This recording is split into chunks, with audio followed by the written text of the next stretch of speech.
In the heart of Anchorage, Alaska, a man with a mission emerged from the shadows, capturing the attention of both the local community and the nation. Jason Vukovich, with his piercing gaze and determined demeanor, would soon be dubbed the Alaskan Avenger.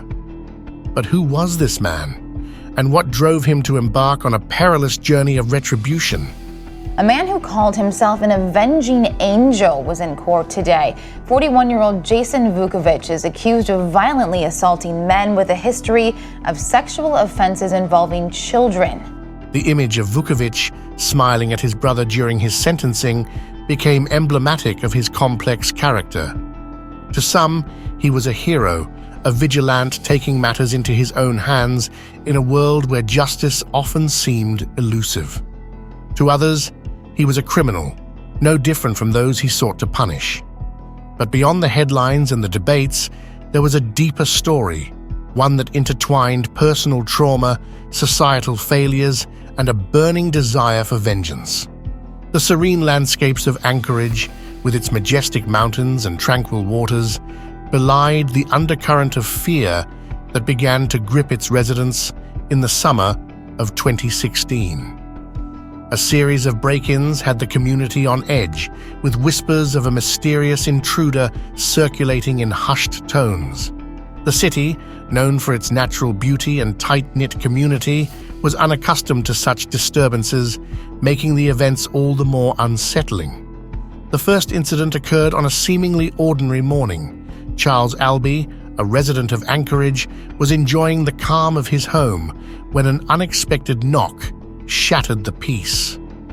As he opened the door, he was met with an imposing figure, a tall man with dark, shoulder-length hair, clad in a black leather jacket. Before Charles could react, the man forced his way in, exuding an aura of menace. With a firm grip and a steely gaze, the intruder ordered Charles to sit on his bed. Confused and terrified, Charles complied. But compliance did little to spare him. The man slapped Charles, asserting his dominance, and began detailing how he had come to know of Charles's residence. The revelation was chilling. The intruder held a notebook, and within it, a list of names. Charles's name was among them. As quickly as he had entered, the man departed, taking with him a few of Charles's belongings. But he left behind something far more lasting, a seed of terror that would soon grow in the hearts of Anchorage's residents. The police were promptly alerted, and Charles recounted his ordeal, emphasizing a crucial detail. He had been convicted in 2003 of second-degree abuse of a minor. His address, it seemed, had been sourced from an offender registry. The pattern became clearer just 3 days later. Another resident, Andres Barbosa, reported a similar intrusion. Awakened by frantic knocking in the dead of night, Andres was confronted not just by the same menacing man, but also by 2 women. The trio forced their way into his home, subjecting Andres to physical assault and theft. And like Charles, Andres too had a dark past, having been placed on the offender registry in 2014. The Anchorage Police Department, piecing together the evidence, began to discern a chilling pattern. The intruder, it seemed, was targeting individuals with a specific criminal history. But was this merely a series of robberies exploiting an easily accessible registry? Or was there a deeper, more personal motive driving the assailant?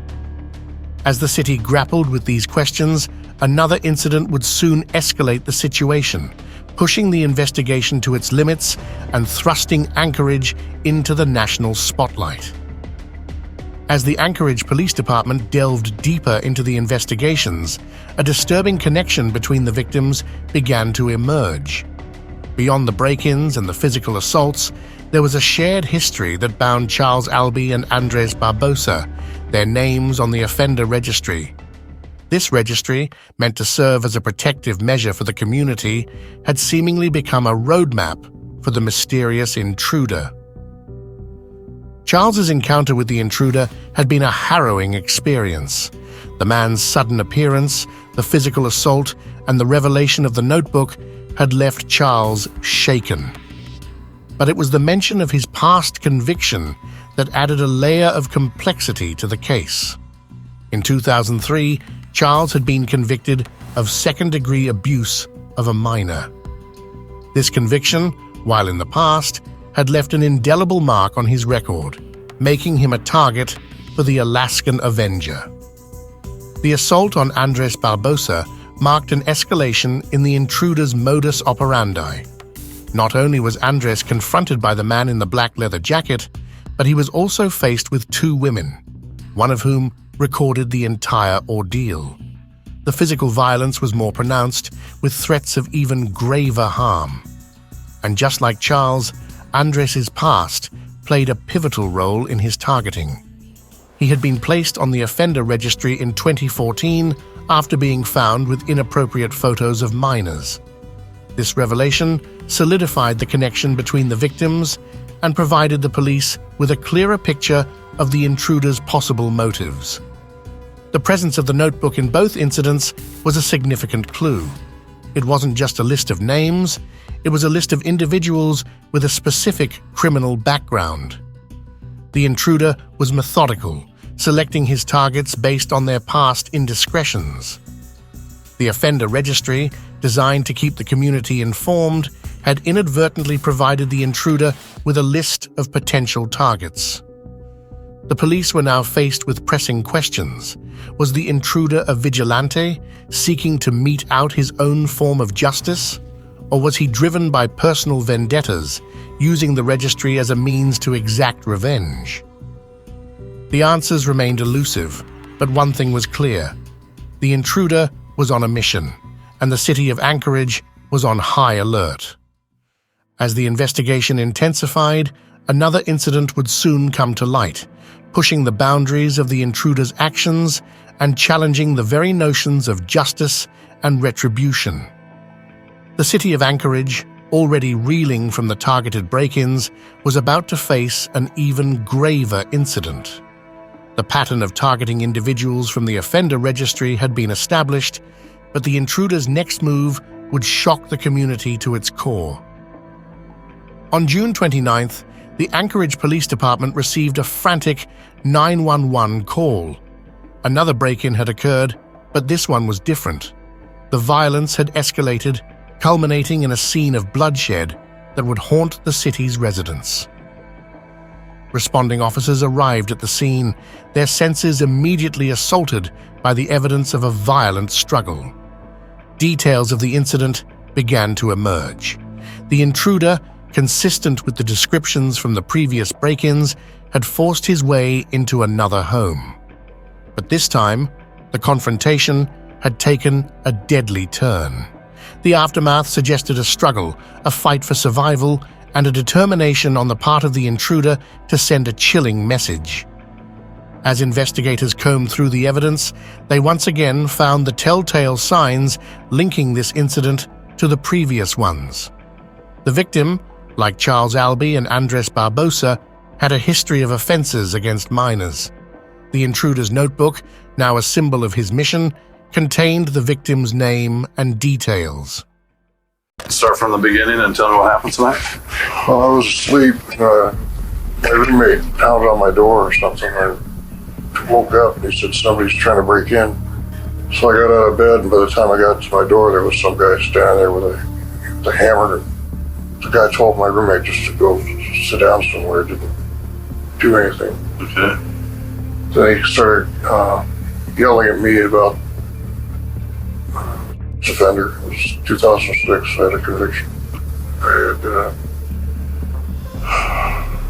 had attempted something or other with my step-granddaughter. Okay. And he said that he was avenging something. And he kept swinging the hammer back and forth. Told me to get down on my knees, which I didn't. Then he told me to lay down on my bed, which I didn't. And then he slapped me a couple of times. I tried to hit him in the throat a couple of times. Tried to push him. Then he told me to get down on my knees. I think then he hit me with the hammer on the side of my face. Going places and knocking on doors, and for the most part, delivering a pretty stern sermon and giving these guys a message of sitting them down in a chair, instilling through fear that, hey, there's people around here that care about these kids. Like, I never wore a mask. I never brought a gun. I never, this was not like some sort of murderous mission by any means. The last one I went to this guy's house, and I was knocking on all the windows and doors for probably 45 minutes. His lights were on, telling him to come outside. I needed to talk to him, and I knew he was awake. Obviously, he didn't want to come out and see me. So I grabbed a hammer out of a tool bag in the back of my car, and I used it to smash out the side light of his window and then climbed inside. The Anchorage Police Department, now under immense pressure to apprehend the assailant, intensified their efforts. The Alaskan Avenger had evolved from a mysterious intruder to a violent aggressor, and the city was gripped with fear. Who would be next? Was anyone with a tainted past safe? The events stirred a whirlwind of emotions within the Anchorage community. While many were horrified by the intruder's actions, others, surprisingly, expressed a sense of understanding, if not outright support. Whispers began to circulate, with some viewing the Alaskan Avenger as a hero, a protector of the innocent, and a deliverer of long-overdue justice. Others saw him as a menace, a threat to the very fabric of society. Debates raged on local radio shows, in cafes, and on social media. The question on everyone's mind was, is vigilante justice ever justified? And if so, at what cost? The Anchorage Police Department, armed with evidence, witness testimonies, and a growing understanding of the intruder's motives, intensified their manhunt. The Alaskan Avenger had become the city's most wanted, and every available resource was deployed to ensure his capture. With 3 known victims and the potential for more, Anchorage was a city on edge. Residents double-checked their locks, security systems were installed at record rates, and neighborhood watch groups patrolled the streets. The offender registry, once seen as a tool for community safety, was now viewed with suspicion, as it had seemingly become a hit list for the Avenger. Investigators began to piece together a profile of the intruder. Beyond his physical description and modus operandi, they delved into psychological profiling, seeking to understand the mind behind the mask. Was this a crusade born out of personal trauma? Or was it the actions of a man unhinged, seeking chaos and retribution? Tips poured in from the public. Some claimed to have seen the Alaskan Avenger, while others believed they knew his identity. Each lead was meticulously followed, with detectives working around the clock. A significant lead came in the form of surveillance footage. A local store's security camera had captured a man matching the intruder's description. He was seen purchasing items that eerily matched those used in the break-ins. More importantly, he was driving a vehicle that had been reported stolen from one of the victims. Using this footage, the police were able to trace the vehicle's movements, leading them to a secluded area on the outskirts of Anchorage. It was here that they found the stolen vehicle, abandoned but filled with incriminating evidence. The infamous notebook, items stolen from the victims, and personal belongings that would soon identify the intruder. Acting on this evidence, the police launched a raid on a nearby residence. The operation was swift and precise, catching the occupant off guard.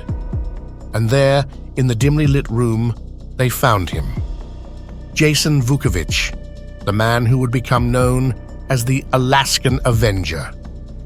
The arrest of Jason Vukovich marked the end of his reign of terror, but signaled the beginning of a legal and moral battle that would captivate the nation. As the trial proceedings commenced, the city of Anchorage braced itself for revelations that would shed light on the motivations behind Vukovich's actions. Vukovich faced a slew of charges, ranging from breaking and entering to assault and theft. The evidence against him was substantial, with the stolen items, the notebook, and surveillance footage all pointing to his guilt. But beyond the legalities, the public was eager to understand the man behind the Alaskan Avenger moniker. As the defense presented its case, a tragic narrative began to unfold. You know, I have no memories whatsoever of about 12 years old on back.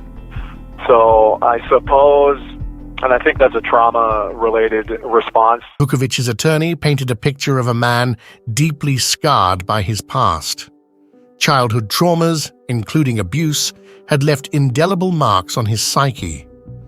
The defense argued that these experiences, coupled with perceived failures of the justice system, had driven Vukovich to take matters into his own hands. Witnesses from Vukovich's past were called to the stand, each corroborating the tales of a troubled upbringing. Teachers, neighbors, and even family members spoke of a young Jason who showed signs of distress, often acting out in response to the traumas he endured. While the defense sought to humanize Vukovich, the prosecution was unwavering in its stance. They acknowledged Vukovich's troubled past, but emphasized the importance of the rule of law. Vigilantism, they argued, could not be condoned, regardless of the motivations behind it. The prosecution presented the victims, highlighting the terror they felt during their encounters with Vukovich. They aimed to showcase the ripple effect of his actions, emphasizing the broader impact on the Anchorage community. After weeks of testimonies, evidence presentations, and emotional pleas, the jury was left to deliberate. The city waited with bated breath, torn between sympathy for Vukovich's past and the need for justice. The verdict, when it came, was a reflection of the complexities of the case.